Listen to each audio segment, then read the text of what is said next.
When I launched my campaign for governor 3 weeks ago, I said that I was running to change a Montpelier political culture in which the special interest triumphed too often over the broader public interest.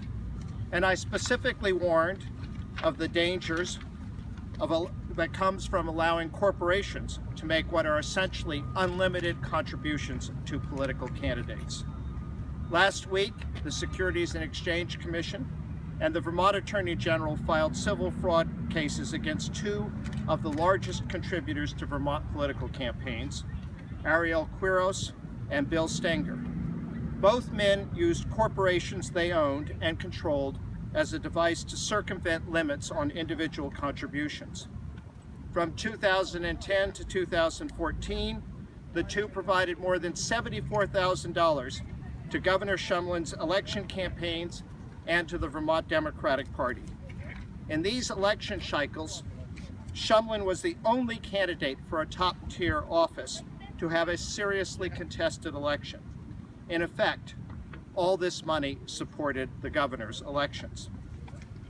The governor asserts that the campaign contributions didn't make a difference. To quote him, and I quote, "I think it's a testament to the fact that campaign contributions don't make a difference that I set up a structure that found this out and brought us to where we are today." For many Vermonters, this does not pass the laugh test. There is good reason to suspect that the Quiros-Stenger projects receive special treatment that has not been given to other projects. For example, I know of no other case where a private business funded the governor's foreign travel and where the governor then pitched investors so as to benefit the business. But even if the governor is correct, Vermonters have clearly lost confidence in our state government.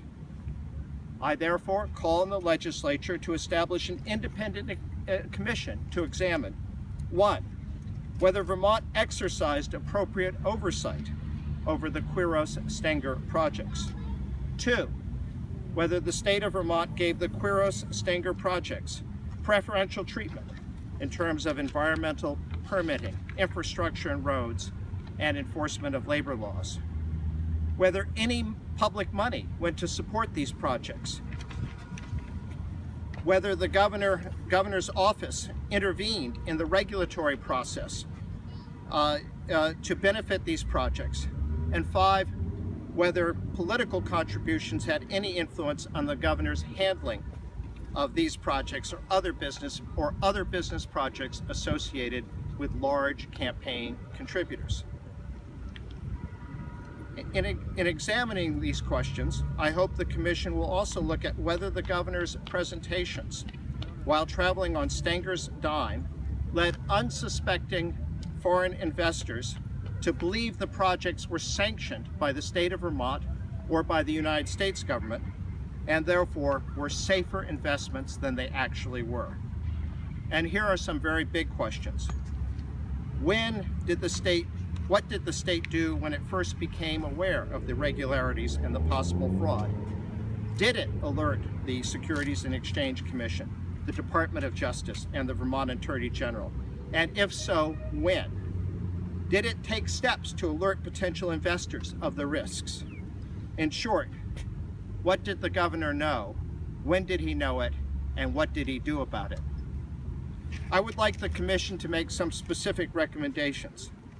These include, 1, whether governors, legislators, and other state officials should take trips funded by persons or companies with a financial interest in the outcome of the trip. 2, to what extent the governor of Vermont and members of his administration should serve as pitchmen for specific businesses. And 3, if Vermont is to promote projects that benefit a specific company or individual, how much due diligence should the state do? I renew my call on the legislature to ban corporate contributions to political candidates immediately. If we had enacted the ban in 2011, when I first proposed it, we might not have this problem. Stenger and Quiros are not alone. Another controversial businessman with a large stake in the state's regulatory processes has been even more adept at using his companies to evade contribution limits. The Commission should consider whether Vermont's effectively non-existent campaign finance limits make favoritism and corruption more likely. While the legislature must establish the Commission, neither the governor nor the legislature should appoint its members. Those who receive corporate and special interest money are ill-equipped to judge its consequences. Instead, I would propose that the Chief Justice of the Vermont Supreme Court appoint the commissioners. This would give the Commission both independence and credibility. It is doubly tragic that this alleged fraud is taking place in the poorest and most remote part of the state. Our first priority must be to keep the J resorts operating, to get the Burke resort open. You'll note I've already renamed the latter, and to protect the jobs that are there. In legal proceedings, the highest priority should go to paying the unpaid wages of workers and to making whole small contractors and tradespeople who provided goods and services for which they have yet to be paid. The honor of our state depends on recovering as much as possible for the investors, many of whom are hard-working men and women who simply wanted a better life for their families.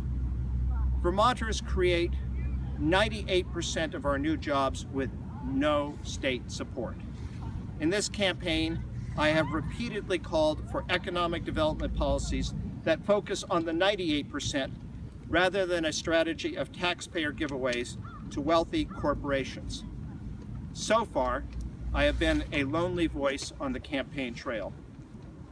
The Northeast Kingdom developments may well be the biggest fraud in the history of Vermont. This should be a wake-up call to everyone that crony capitalism and self-interested dealings are not only wrong, but economically disastrous.